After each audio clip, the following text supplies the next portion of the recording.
The late George Romero did more than most to bring the zombie into mainstream culture. Night of the Living Dead emerged in the late 1960s and transformed the zombie into the iconic film and television monster that viewers know all about today. It is possible that George Romero was influenced by events in 1962. Ask Clairvius Narcisse. Who was Clairvius Narcisse, you ask?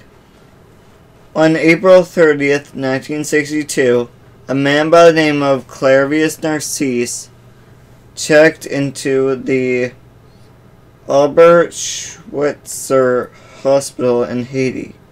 He had a fever and complained of a sensation described as bugs crawling on his skin. The staff gave him a room at the hospital, and his condition quickly deteriorated. 2 days later, doctors pronounced him dead. An official death certificate confirmed the end of his life. His immediate family held a funeral and interred the body at the local cemetery in Leicester. They sealed the coffin with nails and buried him in a traditional manner. For most people, death is the end. Ask Clairvius Narcisse. The resurrection. At some point after his funeral, someone disturbed Narcisse's grave. During the night, a boker, or Haitian voodoo sorcerer, dug him up and removed him. Narcisse was beaten, bound, and forced to drink a potion before being taken to a sugar plantation. Once there, he encountered others in a state similar to his own. Narcisse had to work in the fields, and the boker constantly gave him additional injections of the same potion to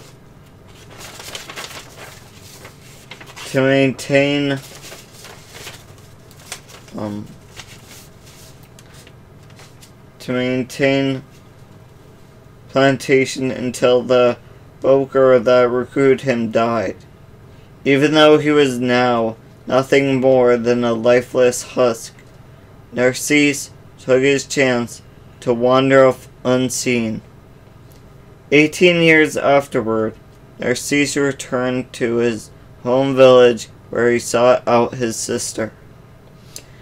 Angelina was in a village market when Clairvius approached and identified himself.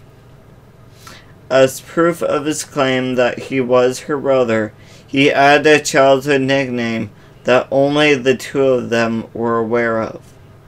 Understandably, Angelina was shocked to her very core, but she did assist in an investigation with help from the rest of the family.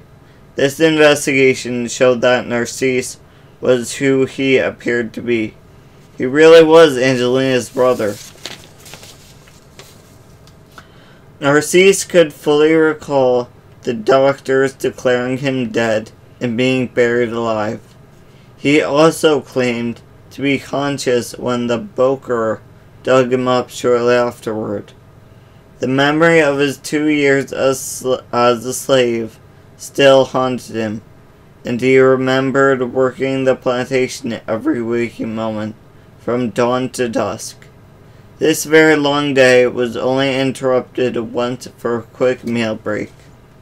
According to Narcisse, conditions proved too much for one of the other workers, who took matters into his own hands by killing their boker overlord. Now that their thraldom came to an end, the remaining zombies took this chance to escape the plantation. Narcisse also explained his reasoning for not finding his way back home sooner. He had quarreled with his brother prior to the day Narcisse became ill, and he outright blamed his brother for what happened to him, and only returned once the brother had passed away. Now it's actually called the Zombie religion from Africa to Haiti. The belief in the zombie religion goes back hundreds of years in Haiti, even longer in Africa. The anglicized term zombie comes from nzambe, meaning spirit of a dead person. It is easy to see how and why zombies have become a staple of horror fiction down the years. When plantation owners plundered Africa for slaves, they brought over more than just able bodies from the African continent. Many of their religious and personal beliefs made the voyage as well. The religious practices continued in Haiti and grew into the much feared and misunderstood Voodoo religion. Unfortunately, as with Wicca, some people use this culture for their own ends. In 1804, a revolution took place in Haiti, which drove the French out of the country. Even though slavery officially came to an end, it really didn't. Boker priests took on a much more active role in Haitian culture. Despite the revolution, there is still a heavy French influence in Haiti even today. Perhaps the public face of Voodoo is a certain Baron Smeddy. Maybe exposure in Roger Moore's initial outing as 007 in Live and Let Die can explain that. What really happened to Narcisse? Likely virtually all Haitian people. Clairvius Narcisse was undoubtedly fully aware of the zombie legend. Part of this surrounds the admission of declaring oneself to be a zombie.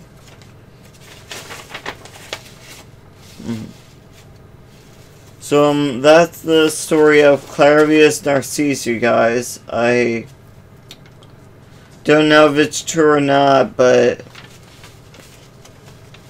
it's definitely something there. I mean, the people who live in New Orleans, or I guess this was on Haiti, you know, like the whole voodoo thing is, I don't know, it's really hyped up, especially in culture, like in that movie, The Princess and the Frog. It's really, like Disney just wants it to be something that'll grab people's attention. So, I guess, if you really want to know more about it, there's a voodoo documentary online that really makes it sound like it's really more similar to Christianity, which it is. Because, I mean, like, it said Wicca too, people like to use these fringe religions as the scapegoats, and, so I guess this was just an interesting little thing to read. I mean, I'm sure a lot of people, like that ghost story book I read, a lot of people just, they don't read these stories, like they don't get these books at the library, so I'm sure they just don't think about these things, or maybe, there are things that might change their thinking patterns. So, yeah, Clairvius Narcisse, and, the zombie potion he used was actually made from, I think, freshly killed blue lizards, a dead toad wrapped in dried sea worm, a sticky pea vine, a dead baby skull, and, God, I forgot the fifth thing. Dead baby skull, and maybe that was it. Anyways, you can look this more up online. There are plenty of other channels that have this, like, I do wonder they have a great piece on Clairvius Narcisse. Okay, stay creative. Keep thinking outside the box, guys, and stay in school. I mean, it's important. Keep up with your studies. Keep doing origami. Clean the water. Sign off. Bye.